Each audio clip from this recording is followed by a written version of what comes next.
Welcome you all to this beautiful session where we will be seeing the glories of Devi Ma from the book The Legend of the Goddess Invoking Sri Suktam. We will be taking forward the first verse, the origin of Sri Suktam. Hrinyavarnam harinim Swarna Rajat Srajam Chandram Rinyamayim Lakshmim Jatvedo Mahavah. So the great churning had materialized after painstaking execution of diplomacy spanning several centuries. And it was guided by the most brilliant and versatile Vishnu. He was the common factor, trusted and loved by everyone. As for the Asurs, they needed the brains and technology that the Devas possessed. With Vishnu's assurance, they reluctantly agreed to participate in an endeavor where different species had to come together to pull off the most daring feat of all time, Samudra Manthan. Samudra Manthan was the greatest and biggest project of hydroengineering at the time.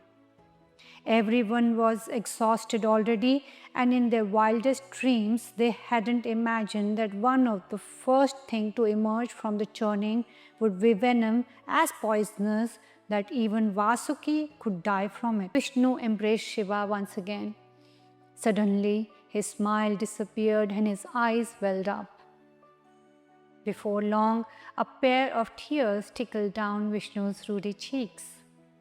He knew what an extraordinary sacrifice the Mahayogi was about to make. And for what? Shiva certainly didn't want anything out of it all, nor did he have anything to gain from it. The Asurs and Devas thundered, "Har Har Mahadev, Har Har Mahadev." Amid the deafening chants of Har Har Mahadev, Jai Mahakal, Har Har Mahadev, Jai Mahakal, Shiva put the ball of venom to his lips. A hushed reverence descended as the Mahayogi continued to drink the halahala. For a moment, it felt as if a billion galaxies held their breath as the Devas looked on in awe, witnessing the selflessness of a deity who bore the weight of the world. Shiva's throat turned a deep blue by the time he had finished, and Vishnu named him Neelakantha, the one with blue throat. The Devas happily agreed to change sides, giving the Asurs Vasuki's tail. The innocent Asurs mistook this as a great gesture of sacrifice by the Devas. The churning resumed. They once again got on with the gigantic task of pulling back and forth, creating tremendous tumult in the cosmic water. As the churning progressed, first appeared the magnificent cow Kamadhenu. Her luminous hide exuded an extraordinary glow as if she held within her the very form of every material blessing anyone could ever need. Her horns were as if the perfect arches of the gate of heaven. Due to the heady fragrance she emitted, which was a welcoming change from the noxious venom, she was given the name Surabhi. The churning resumed, and next came the marvelous Uchchaishravas. If Kamadhenu represented all female beauty, Uchchaishravas, the white stallion, appeared as if he contained all the masculine strength and fires of the universe. He was so named because of his sound neighing and his beautiful long ears, both of which were called Uchchaishravas. King Bali, the king of the Asurs, immediately expressed a desire to own that steed. The Asurs and Devas reinitiated the swirling only to stop at the emergence of the majestic Airavata, the great white elephant with 4 tusks. Before anyone could express their desire to have that extraordinary, Indra put his foot down and claimed it for himself. Next came more elephants, 8 male and 8 female, followed by precious gems, out of which Kaustubh money and Padmarag money were offered to Vishnu. Then emerged Parijata, a flower that would never wilt or lose fragrance, followed by a slew of Apsaras, celestial nymphs and damsels that took their breath away.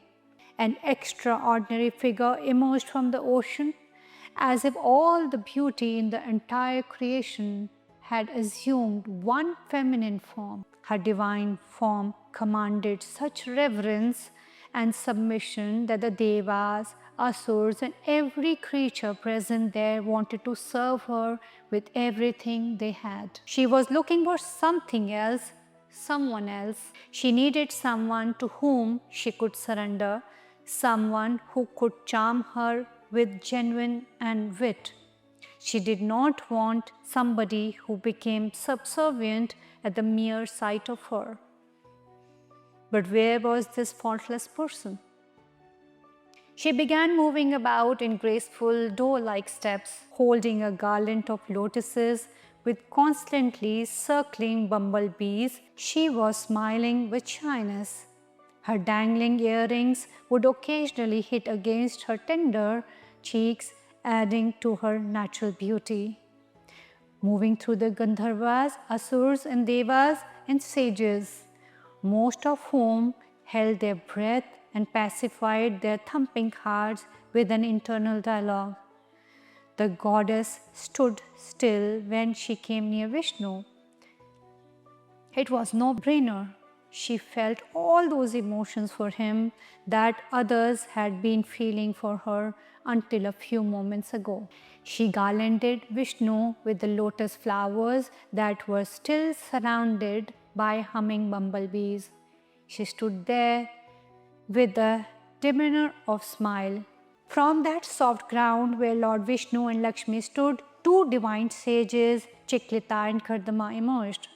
They were immediately regarded as the sons of Lakshmi Narayan. Pin-drop silence ensued once again at the appearance of these youthful sages. Chiklita's voice, as if that of moving rain clouds, reverberated throughout the universe as he called out to the goddess, his mother, with the aforesaid verse.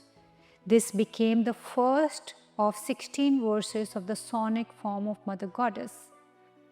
The entire hymn came to be known as Sri Suktam, and each verse of this powerful ode is invoked by different sages. As Chiklita chanted the first verse, the Devas, Asuras and sages stood with their heads bowed and hands folded.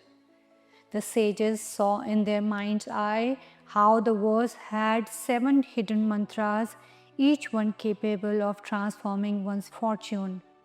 By the time the invocation of the first verse finished, it was evident to the seers gathered there that this was not just a hymn, but a script to rewrite anyone's destiny. For invoking each verse was like churning the ocean all over again.